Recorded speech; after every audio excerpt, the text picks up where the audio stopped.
Olá, amigos, sejam bem-vindos. Meu nome é Klaus e esse é o primeiro de uma série de 3 vídeos onde eu vou falar sobre criação, backup e restauração de bancos de dados Postgres em Linux. Nesse primeiro vídeo, a gente vai falar sobre como criar um novo banco de dados no Postgres. E aí, eu já tenho meu Postgres instalado, já deixei aqui pronto também um roteiro com o que nós vamos criar. Então, nosso objetivo aqui é criar um banco de dados com este nome.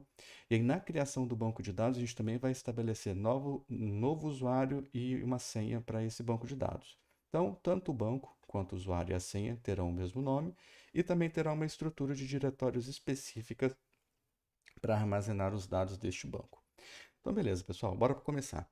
Para a gente trabalhar, eu vou abrir aqui o Deviver, que vai ser a nossa ferramenta do banco de dados que nós vamos utilizar para acompanhar a criação do banco de dados. Porém, nada vai ser executado por aqui. O objetivo aqui é só para a gente poder acompanhar mesmo. Então, por enquanto, ó, esses são os bancos que a gente tem criado. As operações que a gente vai executar, elas vão ser feitas todas via console de comandos. Os comandos estão aqui embaixo também. Então, utilizando o utilitário PSQL do Commands do Linux, a gente vai enviar os comandos SQL necessários para executar os processos de criação do banco de dados. Mais a seguir, a gente vai fazer o processo de backup e restauração, tudo utilizando terminal de comando. Beleza? Então, esse daqui é o nosso roteiro. Então, bora começar. Primeira etapa aqui necessária é a criação da estrutura de pastas. Vou abrir aqui o terminal. Eu já tenho, meu Postgres já está instalado, eu já tenho um usuário chamado Postgres. Foi criado. Tem uma senha definida para ele. E eu já tenho uma pasta chamada Postgres, que é a pasta onde todos os meus dados de banco de dados estão sendo salvos. Então, vamos criar esses 3 diretórios aqui. Na verdade, são 4 diretórios, né? Um diretório principal e um diretório data, index e backup. Data vai armazenar os dados do banco, os índices e os backups que a gente fizer vão ficar salvos dentro dessa pastinha aqui. Para fazer a criação desses diretórios, eu já tenho aqui o comando mkdir com o parâmetro "-p".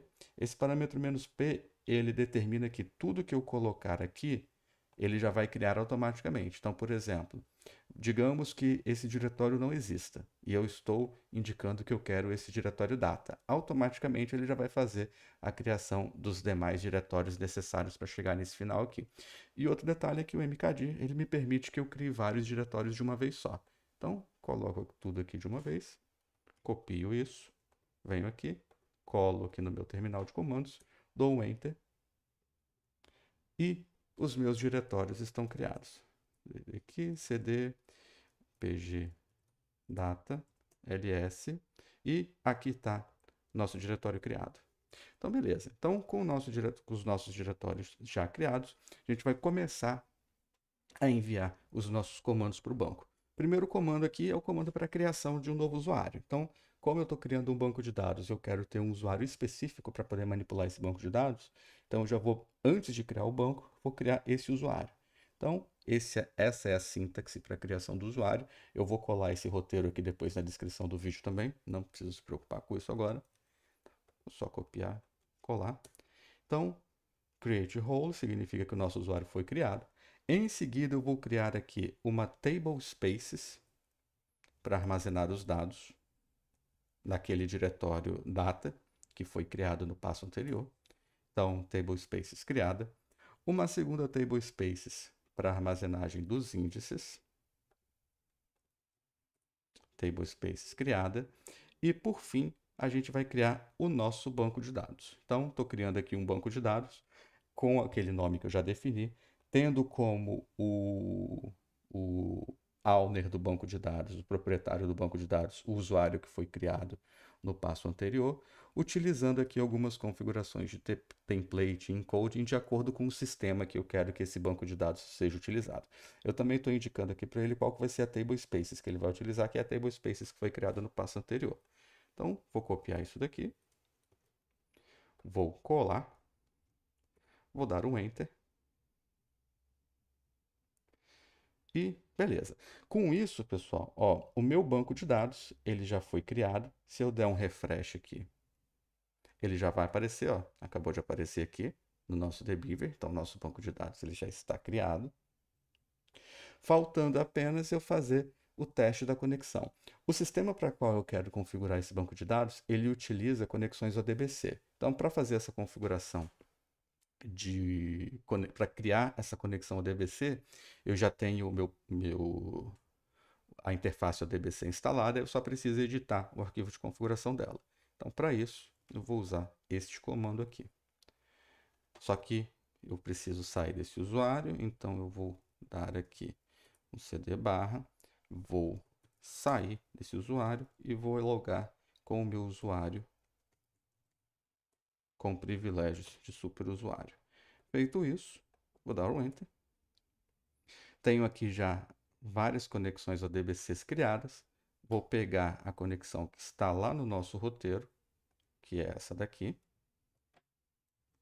e vou colar aqui no meu arquivo de conexões ODBC. Vou dar um Enter. Vou salvar. Para eu testar a minha conexão ODBC, basta eu executar um outro comando. E aí o comando para fazer esse teste é esse comando aqui, ó. Vou botar aqui, ó, isql -v, esse é um utilitário para teste de conexão, e aí eu posso até enviar comandos SQL por aqui. Mas beleza, então vamos lá. E o nome do banco de dados. Essa mensagem aqui indica que o meu banco de dados foi criado com sucesso. Para eu poder sair do utilitário, é só eu digitar aqui um kit. E é isso.